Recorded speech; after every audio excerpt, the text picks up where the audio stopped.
On April 6, 1909, a small team of explorers traveled across the ice to reach what they believed was the North Pole. Now, if you don't know, the North Pole stands in the middle of a freezing ocean.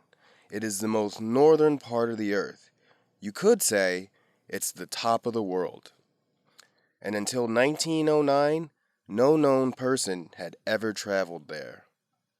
After 18 years of failed expeditions, the explorer Robert E. Peary finally made it.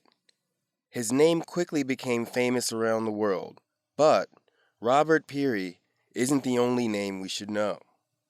One explorer was with Peary every step of the way, through the blinding snow and the freezing wind. His name was Matthew Henson. Matthew Henson was a black American explorer. Born in 1866, his life began just 1 year after the American Civil War. As a boy, he worked on ships sailing to Asia, Africa, and Europe. Even from a young age, Henson was a born adventurer. Henson met Robert Peary when he worked in a shop in Washington, D.C. One fateful day, a naval officer with red hair and a thick mustache walked in. It was Robert Peary. He had just gotten back from an expedition and wanted to sell his seal and walrus skins. Peary spoke to Henson and was impressed by the young man's experience and knowledge. Then he asked a question that would change Henson's life. Would you like to join me on my next expedition? Peary asked. Henson said yes. That was the day he became Peary's personal assistant and fellow explorer. Together, they would travel to the rainforests of Central America and spend 18 years exploring the freezing Arctic. And many believe it was Henson, not Peary, who took the first steps on the North Pole. This, young historians, is the story of Matthew Henson, the Arctic explorer.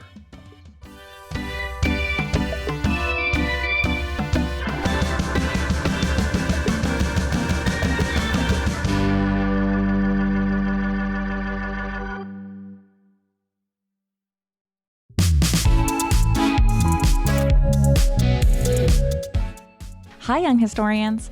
Welcome to another episode of Anytime Now.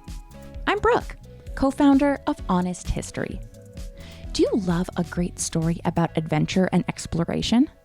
Then you'll love this episode about an incredible journey to the North Pole. All too often, the recognition for groundbreaking events like the one in this story goes to a single person. Other people who made the accomplishments possible are many times forgotten. Sometimes the person taking the credit for an accomplishment didn't even deserve the credit at all. This story is a good example of highlighting the people in history who are often overlooked. So, let's put on our winter jackets and head north to learn more.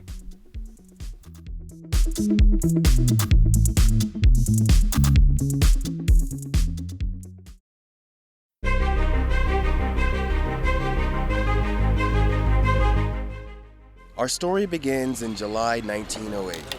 Matthew Henson was standing at the New York harbor, looking up at the ship in front of him. He was about to step forward on the Roosevelt and begin his 8th voyage to the Arctic. At that time, Henson was 41 years old. He glanced over at his friend Robert Peary. Now 52 years old, Peary's hair was turning gray. For 18 long years, the two men had been trying to reach the North Pole. This was going to be their final expedition, their last chance to make history. The two men walked aboard the Roosevelt, a ship named after the current U.S. President, Theodore Roosevelt. This mighty vessel was powered by steam and had 3 masts. Hopefully, the Roosevelt would be sturdy enough to carry them safely through the snow and ice. Henson had been waiting 1.5 years for this journey to begin. Now, it was finally time. On July 6, 1908, the Roosevelt's engines began. Henson could hear the sound of whistles, the clang of bells, and the shouts of excitement as the ship left the harbor. they were off. On July 25th, they could see Greenland's coast clearly in the distance. It was the middle of the summer, but it didn't look or feel very summery. On both sides of the ship, Henson saw giant icebergs. Finally, they landed at Cape York in Greenland, where they were greeted by the 3 Innuit families who lived there. The Innuit are an indigenous people who live in the Arctic. During his many expeditions, Henson had built a special relationship with these people. They called him Matthew, the Kind One. Henson felt the same about the Innuit. They are the best-natured people on Earth, he said. He often worried about the fate of his friends. Outsiders had hunted many of the animals the Innuit relied on: seals, walruses, reindeer, and whales were quickly disappearing. What would this mean for the Innuit? These thoughts were constantly on Henson's mind. The Innuit families welcomed the explorers with friendly waves.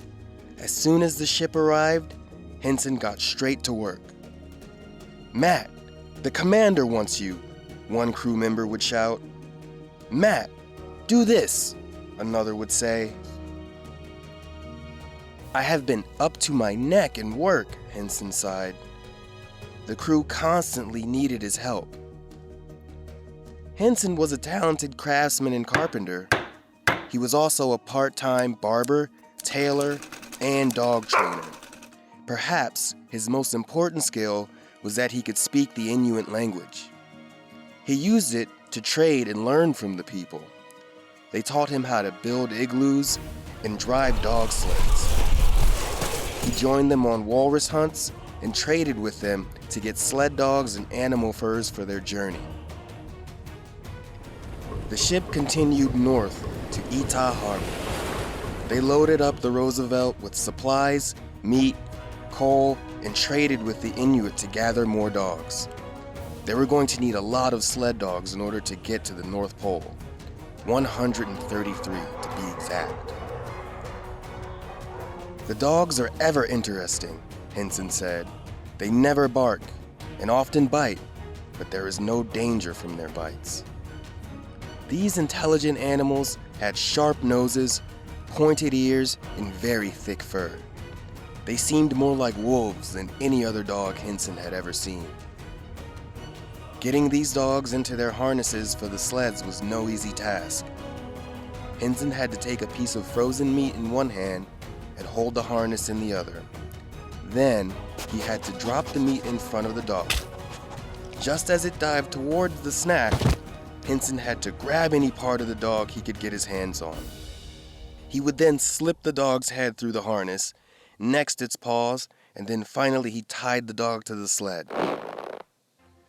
With the dogs and the goods loaded onto the ship, Henson and the crew were ready to go.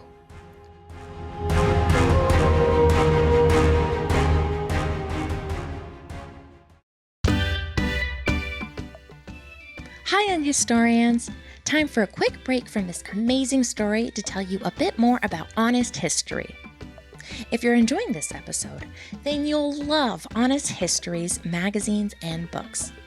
Each one is filled with important adventures through the past, like the story of Chen Yisao, a Chinese woman who commanded one of the largest pirate fleets in history, to Mansa Musa from Africa, one of the wealthiest people to ever live. You can pick up a copy or subscribe and receive 3 issues delivered straight to your doorstep every 3 months. Just go to honesthistory.co and use code ANYTIMENOW for a 10% discount. That's honesthistory.co and special promo code ANYTIMENOW. Okay, let's get back to the story.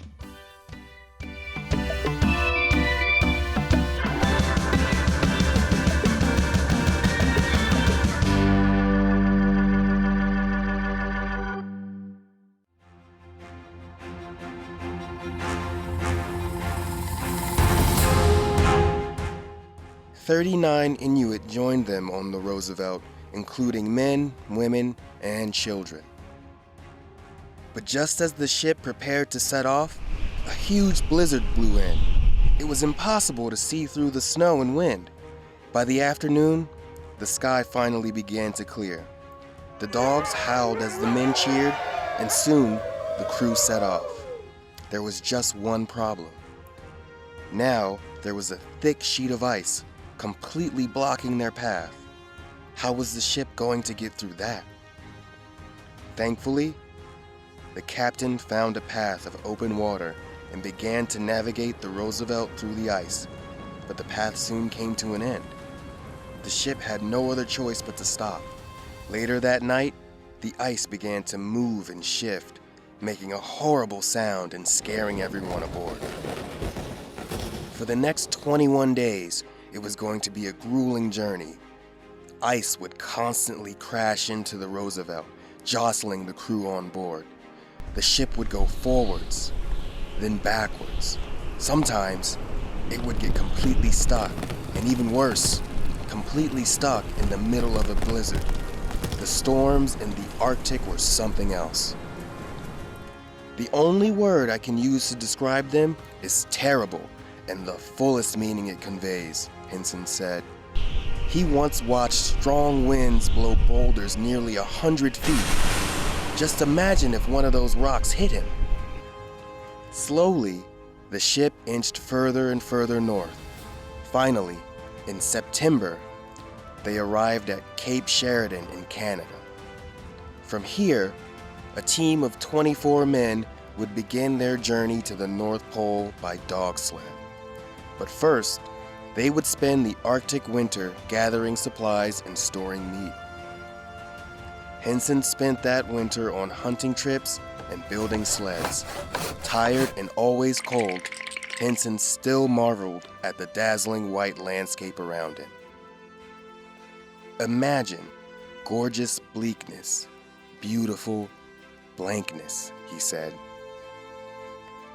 In March, the team began their 5-week journey over the frozen ocean towards the North Pole. During the day, they traveled by dog sled, and at night, they rested inside igloos. The men were constantly tired, hungry, and thirsty. As the dogs pulled Henson over the ice, he looked at the snow around him. Snow was just frozen water, right? But he knew if he ate the snow, he would surely die. The snow would make his body temperature dangerously low, and he would freeze to death. Henson had to wait until they set up camp and lit a fire to make himself hot tea. Finding a safe place to rest for the night was also a difficult job. The ice of the freezing ocean was constantly moving. If the ice shifted, it could crack, and they could fall straight into the deathly cold water. Almost every moment, the men's lives were in danger. On April 1st, Robert Peary knew they were getting close. They were only 130 miles away from their goal. This would be their last dash to the North Pole. Peary picked a small team for this final push. It would be Robert Peary, Matthew Henson, and 4 Innuit men: Uta, Igengwa, Siglu, and Ukia. For the next 5 days, the 6 men would drive their dog sleds across a dangerous path through the mist and over moving ice. On April 3rd, the team carefully crossed over the ice in a single file line. As Henson pushed his sled forward, the ice suddenly shifted and slipped out from under his feet. Henson plunged into the freezing ocean. He scrambled to grab onto the ice to pull himself out, but with his gloves on, he couldn't get a good grip. Within moments, he felt a hand grab his coat and yank him up out of the water. Henson looked up in shock to see Uta looking down at him.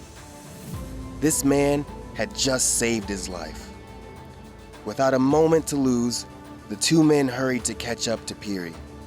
They found Peary soaking wet too. He had also fallen into the water. The men shook the ice out of their trousers and quickly put on fresh sealskin boots. It was just another day in the Arctic. Over the next 3 days, the men inched farther and farther north. On foot, Henson walked ahead of the rest of the team. On April 6, he felt certain that they had made it.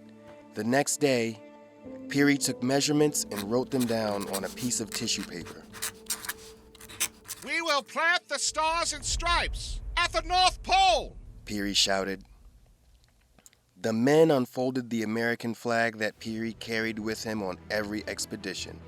They planted it into the ice and watched as the flag flicked back and forth in the wind. Henson was filled with joy. They had done it. Finally, they had found the North Pole. Back home, the newspaper headlines reported the exciting news. Peary announces his discovery of the North Pole, The New York Times printed. When Peary returned home, his achievement was quickly celebrated around the world. Peary became the discoverer of the North Pole. But Peary may not have been the first person to find the North Pole. In fact, Henson told a very different story. I was in the lead that had overshot the mark by a couple of miles, Henson remembered. We went back then, and I could see my footprints were the first at the spot. In reality, Henson may have reached the North Pole before Peary. In 1909, the expedition was a topic of debate. Did Peary's team actually make it all the way to the North Pole? Even today, people continue to have their doubts. But for many years, Peary got all the fame. Meanwhile, Henson and the 4 Innuit men's contributions were mostly overlooked. It would take many years before Henson got the recognition he deserved. In 1937, he became the first black member of the exclusive Explorers Club of New York. And in 1944, Congress gave him the Peary Polar Expedition Medal. Matthew Henson's bravery, skill, and perseverance makes him one of history's most incredible explorers. And if he did truly reach the North Pole in 1909, then that would make Henson the very first to stand at the North Pole, the first to walk on top of the world.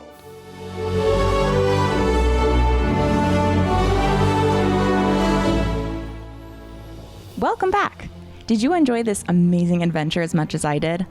It was so neat learning about the challenges Henson faced and how he navigated these challenges during a time when most people didn't even own a car. It's also incredible to learn about someone who didn't get the recognition they deserved at the time of this accomplishment. Henson is a great example of courage and sheer determination to achieve something nobody else has ever done before. That's all for now, but if you want to learn more about explorers, check out issue 7 of Honest History magazine and learn all about Jacques Cousteau, Rachel Carson, and their ocean adventures. See you all next time.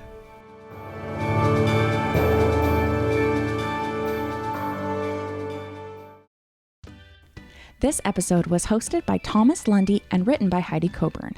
Production was led by Randall Lawrence. To learn more about this episode, including more about the host, visit us at honesthistory.co and follow along for updates on social media at Honest History.